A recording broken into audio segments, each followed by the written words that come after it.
जब पूरी दुनिया सोच रही थी कि 12 दिन की भीषण जंग खत्म हो गई है, उसी वक्त इजराइल की खुफिया एजेंसी मोसाद ने किया है बड़ा खुलासा। हम ईरान में लंबे समय तक रहेंगे और हमारी निगाहें हर कदम पर हैं। ये सिर्फ ऐलान नहीं, खामेनेई को एक खुली चुनौती है। आज जानेंगे कि कैसे मोसाद ने अपनी खुफिया जाल से ईरान जैसे शक्तिशाली दुश्मन को घेरा और कौन कौन से ऑपरेशन बने इसके खौफ की कहानी, और क्या अगला वार पहले से भी बड़ा होगा। नमस्ते, नवभारत टाइम्स आप देख रहे हैं, मैं आपके साथ दिव्यांशु राठौर।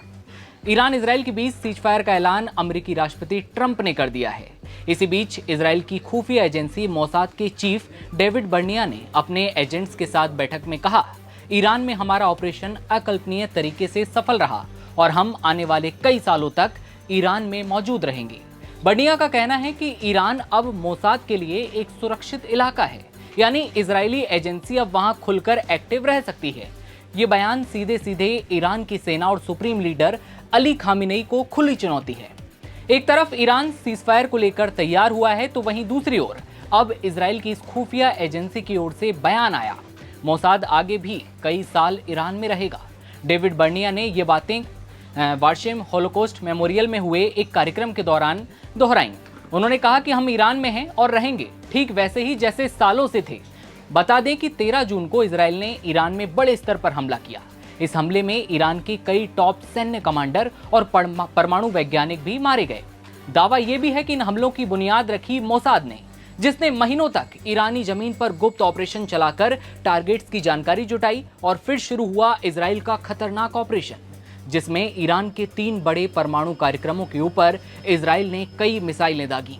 ईरान के 14 परमाणु वैज्ञानिकों के मारे जाने की भी खबर सामने आई। मिसाइल अटैक इतनी सटीकता से किए गए जैसे एक एक साइंटिस्ट की बराबर रेकी की गई हो। और उसके बाद खतरनाक अटैक। वैज्ञानिकों पर अटैक इसलिए क्योंकि यही ईरान के परमाणु कार्यक्रम की रीढ़ माने जाते हैं। इतना ही नहीं, ईरान के कई बड़े सेना के आला अधिकारियों पर भी बम बरसाए गए। 20 टॉप सैन्य कमांडरों की मौत का दावा इजराइल करता है। और ये सब पॉसिबल हो पाया इजराइल की इस खुफिया एजेंसी मोसाद की वजह से, जिसने ईरान की आबोहवा की पूरी जानकारी जुटाई। और कई महीनों के इस मिशन के बाद हुआ ऐसा हमला कि ईरान भी कांप उठा। अब बात मोसाद के इतिहास की कर लेते हैं। दुनिया में कई खुफिया एजेंसियां हैं, लेकिन कुछ ऐसी होती हैं जिनका नाम ही दुश्मन के लिए चेतावनी बन जाता है। इजराइल की मोसाद उन्हीं में से एक है। ये एजेंसी गुप्त ऑपरेशनों के लिए जानी जाती है, जहां भारत की raw research and analysis wing और अमेरिका की CIA सेंट्रल इंटेलिजेंस एजेंसी वो भी बहुत प्रभावशाली रही हैं। वहीं मोसाद की रणनीति, सटीकता और गुप्तता इसे सबसे अलग और शक्तिशाली बनाती है। ये कारण है कि मोसाद पर कई ब्लॉकबस्टर फिल्में, जिनमें म्यूनिख, द इम्पॉसिबल स्पाई और द एंजल भी शामिल हैं। मोसाद की टीम में कितने पुरुष और कितने महिलाएं हैं, ये खुद इजराइल के लोग भी नहीं जानते।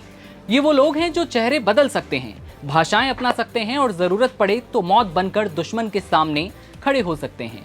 ईरान में हुए हमलों में भी मोसाद का हाथ था। रिपोर्ट्स के मुताबिक मोसाद ने ईरान के अंदर ही एक गुप्त ड्रोन बेस भी तैयार किया था, ताकि जरूरत पड़ने पर बिना किसी सीमा पार किए हमले किए जा सके। इजराइल में एक कहावत है, जब तक खुला युद्ध ना छिड़े तब तक मोसाद ही हमारा सबसे घातक हथियार है।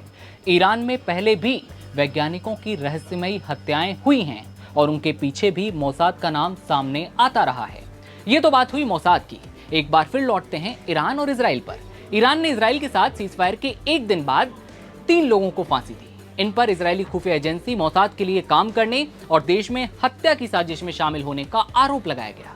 ईरानी समाचार एजेंसी मिजान की माने तो इन लोगों ने इजराइल के लिए संवेदनशील उपकरणों की तस्करी भी की थी।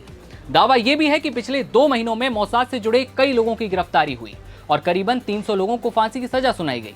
ईरान के मानवाधिकार संगठनों का दावा है कि 2024 में अब तक 900 से ज्यादा लोगों को फांसी दी जा चुकी है। लेकिन ये बस एक दावा है। ये एक्शन ईरान और इजराइल के बीच जारी तनाव को दिखाता है कि ईरान को डर है कि इजरायली जासूस उसके सैन्य और परमाणु सुविधाओं को और ज्यादा नुकसान पहुंचा सकते हैं। हालांकि अमेरिकी राष्ट्रपति डोनाल्ड ट्रंप दोनों देशों के बीच युद्ध विराम की घोषणा कर चुके हैं, लेकिन सीजफायर के बाद भी मोसाद के ऐलान से ये साफ है कि वो ईरान का पीछा नहीं छोड़ने वाला इतनी आसानी से। मोसाद के जासूस अब भी मिशन में लगे हैं। तो ये थी कहानी मोसाद की। इस पर आपकी क्या राय है, कमेंट सेक्शन में बताइए। कैमरे के पीछे मेरे साथी रोहित हैं, मैं आपके साथ दिव्यांशु राठौर। देश दुनिया की तमाम खबरें सबसे पहले देखते रहने के लिए आप बने रहिए नवभारत टाइम्स के साथ। नमस्कार।